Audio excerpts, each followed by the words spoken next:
गुस्सा आता है, लेकिन वो उसे कुछ कहता नहीं है। युवराज प्रीति को अपने साथ कमरे में ले जाता है।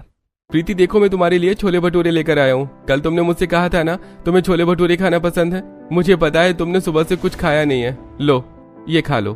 थैंक यू यूवी जी। छोले भटूरे देखकर प्रीति खुश हो जाती है और युवराज के साथ छोले भटूरे खाने लगती है।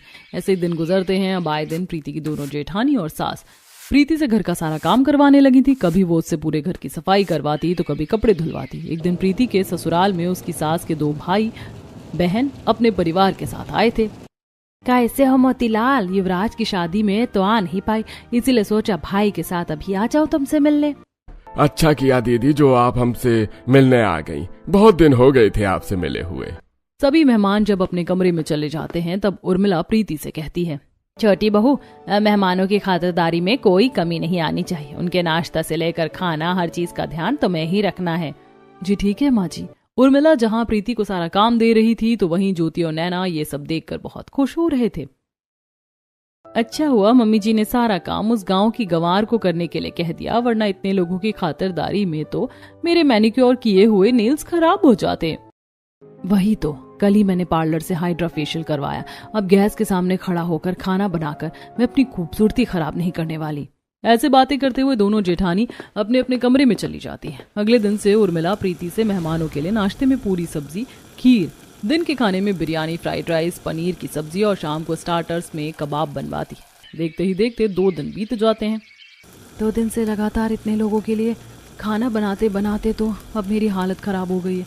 पता नहीं कब तक ये सब करना पड़ेगा। प्रीति रसोई में खाना बनाते हुए ये सब सोच रही थी कि तभी शांति उसे हॉल में आवाज लगा देती है। प्रीति हॉल में जाती है तो शांति उसे गले लगा लेती है। उर्मिला, तुम्हारी तीनों बहुओं में मुझे छोटी बहू सबसे अच्छी लगी। प्रीति बेटा, तुम बहुत ही अच्छा खाना बनाती हो। तुमने इन 2 दिनों में हमारा बहुत ही अच्छे से ध्यान रखना। प्रीति की बुआ सास उससे बहुत खुश थी। वो प्रीति की तारीफ करके अपने परिवार वालों के साथ चली जाती है। 2 दिन से लगातार मेहमानों के लिए खाना बनाने की थकान प्रीति के चेहरे पर साफ दिखाई दे रही थी। शाम को जब युवराज घूम कर आता है तब देखता है कि प्रीति बेड पर लेटकर आराम कर रही है। क्या बात है प्रीति, तुम इतना ज्यादा कैसे थक गई और तुम आराम क्यों नहीं कर रही हो? 2 दिन से सारे मेहमान और हमारे पूरे परिवार के लिए खाना मुझे ही बनाना पड़ रहा था, इसीलिए बहुत काम करने की वजह से तबीयत थोड़ी बिगड़ गई है। अरे तो तुमने सारा काम अकेले क्यों किया?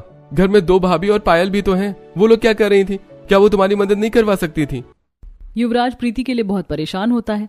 वो उर्मिला से बात करने के लिए जाता है। उर्मिला हॉल में बैठी चाय पी रही थी तभी, माँ ये सब क्या है? मैं देख रहा हूँ जब से प्रीति शादी करके इस घर में आई है तब से आप सारा काम उसी से करवाती हैं, जबकि ज्योति भाभी और नैना भाभी कोई काम करती ही नहीं है। वो मेरी पत्नी है, घर की नौकरानी थोड़े है जो आप उसे इतना सारा काम करवाती हैं। तेरे दोनों भाई घर चलाने के लिए घर में पैसा देते हैं तो उनकी पत्नी को घर में काम नहीं करना पड़ता, लेकिन तू घर में 1 रुपया भी नहीं देता तो तेरी पत्नी को तो काम करना पड़ेगा ना। ये क्या बात हुई माँ? बात तो सीधी है और मैंने तुझे साफ साफ कह भी दिया है। अगर तुझे तेरी पत्नी के घर के सारे काम करने से कोई दिक्कत है तो तू घर छोड़कर जा सकता है। माँ अगर आप यही चाहती हैं तो ठीक है, मैं प्रीति को लेकर इस घर को छोड़कर जा रहा हूँ। इतना कहकर युवराज अपने कमरे में जाता है। प्रीति जल्दी से अपना सामान पैक करो, हम लोग इस घर को छोड़कर जा रहे हैं। लेकिन कुछ नहीं है, जो करने के लिए कहा है जल्दी करो।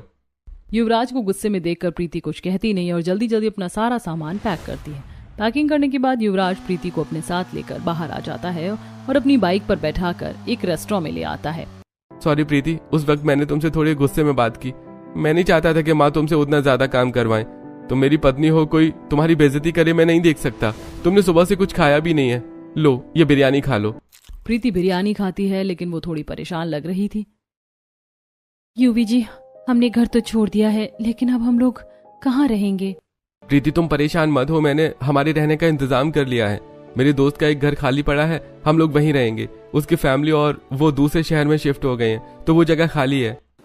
युवराज प्रीति को अपने दोस्त के घर लाता है। युवराज के दोस्त का घर एक लोहे का सामान बनाने वाले कारखाने के ठीक ऊपर था। ये तो फैक्ट्री है, घर कहाँ है? घर तो उसके ऊपर है, हमें कुछ दिनों तक यहीं रहना पड़ेगा। युवराज प्रीति को अपने दोस्त के घर लेकर जाता है। जैसे वो दरवाजा खोलता है तो उसके दोस्त का घर किसी भूत बंगले की तरह लगता है। हर तरफ मकड़ी की जाली लगी थी, कबूतर उड़ रहे थे। घर की हालत देखकर युवराज उदास हो जाता है। प्रीति मुझे माफ कर देना, मैं तुम्हें कैसी जगह ले आया। सच में मैं किसी काम का नहीं हूँ। अरे ऐसी कोई बात नहीं है जी, बस इस घर में काफी दिनों से कोई रहता नहीं था, इसीलिए इसकी हालत ऐसी है। हम दोनों मिलकर इसे साफ करेंगे और रहने लायक बनाएंगे। युवराज और प्रीति दोनों अपने लगेज को एक साइड में रखकर पूरे घर की सफाई करते हैं। घर में अच्छे से डस्टिंग और पोछा लगाने के बाद घर रहने लायक बन जाता है। युवी जी, देखा आपने, ये घर कितना सुंदर हो गया है और यहाँ तो बालकनी भी है। अरे तुम सही कह रही हो प्रीति, ये लो 10,000 रुपए। अभी तो मेरे पास बस यही है, पर कुछ दिन में मैं कोई अच्छा काम ढूंढ लूंगा। मुझे आपके ऊपर भरोसा है, मैं आपके साथ हूँ। युवराज घर के बाहर जाता है और बाहर से खाने के लिए रोटी तड़का ले आता है। रात बहुत हो गई है तो यही खाकर सो जाते हैं, कल हमें घर के लिए जरूरत का सामान लेने भी तो जाना होगा। युवराज और प्रीति दोनों खाना पीना खाकर सो जाते हैं। अगली सुबह अभी तो बस गैस बंद चल रही है, अलग से गैस वगैरह लेने में काफी पैसे खर्च हो जाएंगे। ब्लैक में गैस 2, 4, 5,000 में आ रही है, फिर चूल्हा खरीदने में अलग खर्च। मैं सोच रही थी कि चूल्हे पर ही खाना बना लूं। क्या तुम चूल्हे पर खाना बना पाओगी? हाँ जी, गांव में तो हम लोग ऐसे ही खाना बनाते थे ना, और अगर यहाँ पैसे बच जाएंगे तो हम लोग पंखा ले सकते हैं और बेड पर लगाने के लिए अच्छा गद्दा ले सकते हैं। प्रीति और युवराज दोनों बाजार जाते हैं और बाजार से एक स्टैंड फैन खरीद लेते हैं। फिर गद्दे की दुकान पर जाकर एक कंफर्टेबल गद्दा लेते हैं। ये चीजें खरीदने में ही तो काफी पैसे खर्च हो गए, अब हमें थोड़ा हिसाब से खर्च करना पड़ेगा। अभी तो राशन और सब्जियां लेना बाकी है और खाना बनाने के लिए बर्तन भी तो चाहिए। बर्तन का नाम सुनकर प्रीति थोड़ा उदास हो जाती है। क्यों जी, मेरे पिताजी के दिए मटके तो ससुराल में ही रह गए, क्या आप वो मटके मेरे लिए ला सकते हैं? प्रीति तुम चिंता मत करो, मैं तुम्हारे लिए मटके ले आऊंगा। अभी चलो बाकी का सामान ले लेते हैं। प्रीति और युवराज दोनों राशन की दुकान पर जाते हैं और अपनी जरूरत के हिसाब से राशन ले लेते हैं। फिर वो सब्जी मंडी जाते हैं। भैया, ये टमाटर कैसे दिए और कटहल बैंगन कितने का है? बहन जी, टमाटर 60 रुपए किलो है, कटहल 90 रुपए किलो है, बैंगन 50 रुपए किलो है। बताइए आपके लिए कितना लगा दूं? सब्जियों के दाम सुनकर युवराज और प्रीति एक दूसरे का मुंह देखने लगते हैं। आजकल तो सब्जियों के दाम बहुत ज्यादा हो गए हैं प्रीति, हम लोग क्या करें? आप चिंता मत कीजिए, अभी हम लोग थोड़ी बहुत सब्जी ले लेते हैं। युवराज और प्रीति थोड़ी बहुत सब्जियां, राशन और बाकी का सामान लेकर घर आ जाते हैं। युवराज घर के इलेक्ट्रिसिटी अप्लायंसेस को ठीक करता है और प्रीति खाना बनाती है। ऐसे ही दिन गुजरते हैं। कारखाने के ऊपर घर होने की वजह से उनके घर में काफी गर्मी होती थी। एक दिन युवराज प्रीति को चूल्हे पर खाना बनाते हुए देखता है। प्रीति के सर से पसीना टपक रहा था और वो रोटी बना रही थी।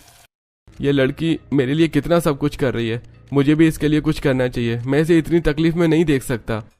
ये सब सोचकर युवराज अपने लैपटॉप को खोलता है और कुछ कोडिंग प्रोग्राम करने लगता है। अगले दिन युवराज अपने घर से प्रीति के पिताजी के दिए मटके को एक हाथी गाड़ी में रखवा कर ले आता है। प्रीति अपने पिताजी के दिए मटके को देखकर बहुत खुश होती है। थैंक यू, मुझे अपने पिताजी की बड़ी याद आ रही थी। ये मटके देखकर मुझे महसूस होता है कि वो मेरे पास है। प्रीति और युवराज अपने नए घर में रहने लगते हैं। प्रीति सीढ़ियां उतरकर नीचे से बाल्टी में पानी भर कर लाती थी और चूल्हे पर खाना पकाती, जिसे देखकर युवी को काफी बुरा लगता है। वो भी लैपटॉप में सारा दिन काम करते रहता है। ऐसे ही दिन गुजरते हैं। एक दिन प्रीति अकेले बाजार जाती है। बाजार में तो सारी सब्जियां बहुत महंगी हैं। प्रीति बाजार की कई दुकानों में जाती है, लेकिन उसे हर जगह सब्जी महंगी मिलती है। प्रीति एक गरीब सब्जी वाली के पास जाकर थोड़ी सस्ते में सब्जियां ले आती है। खाना बनाते हुए प्रीति सोचती है, ऐसे तो काम नहीं होने वाला। अगर सब्जियां इतनी महंगी मिलेंगी तो घर चलाने के लिए पैसे कम पड़ जाएंगे। प्रीति ये सब सोचकर परेशान हो ही रही थी कि तभी उसकी नजर उसके पिताजी के दिए मटकों पर जाती है।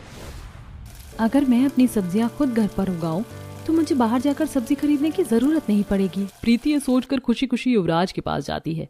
मैं सोच रही थी, अगर मैं बाहर से सब्जी खरीदने की जगह घर पर सब्जी उगाऊं तो कैसा रहेगा। मैं अपने पिताजी के दिए मटके में सब्जी उगाऊंगी। हमारे पास तो इतनी बड़ी बालकनी भी है। अरे प्रीति, अगर तुम सब्जी उगा सकती हो तो उगा लो, मैं तुम्हारे साथ हूँ। युवराज की बात सुनकर प्रीति खुश हो जाती है और अपने और युवराज के लिए चाय बनाती है। वो युवराज को चाय देती है और खुद बालकनी में आकर चाय पीने लगती है। तभी उसकी नजर उसकी पड़ोसन लता पर जाती है। लता अपने पौधों को पानी दे रही थी। आपके फूलों के पौधे तो बहुत सुंदर हैं। और थैंक यू, ऐसे पौधे तुम भी उगा सकती हो। मैं तो अपने मटके में सब्जी उगाना चाहती हूँ, लेकिन मुझे यहाँ मिट्टी कहाँ मिलेगी पता नहीं। सब्जी उगाने का आइडिया तो और भी अच्छा है। वैसे भी आजकल सब्जियां बहुत महंगी आ रही। मेरे पास 2 बोरी मिट्टी है, अगर तुम चाहो तो तुम ले सकती हो। क्या सच में? आपने तो एक बार में मेरी बहुत बड़ी परेशानी दूर कर दी। प्रीति युवराज को बोलकर लता के घर से मिट्टी की बोरियां मंगवा लेती है। फिर प्रीति बाजार जाती है। वो बीज की दुकान पर जाती है। भैया, मुझे टमाटर, पटल, भिंडी, तुरई, कद्दू, मिर्च, नींबू, अलग अलग तरह की हरी सब्जियों के बीज दे दीजिए। दुकानदार प्रीति को अलग अलग तरह की सब्जियों के बीज दे देता है। प्रीति काफी धूप में चलकर घर आ रही थी, लेकिन उसके चेहरे में अलग चमक थी।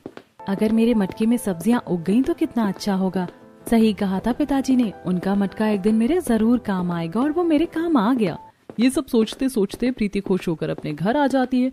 वो अपने साथ पास के तबेले से गोबर लेकर आई थी।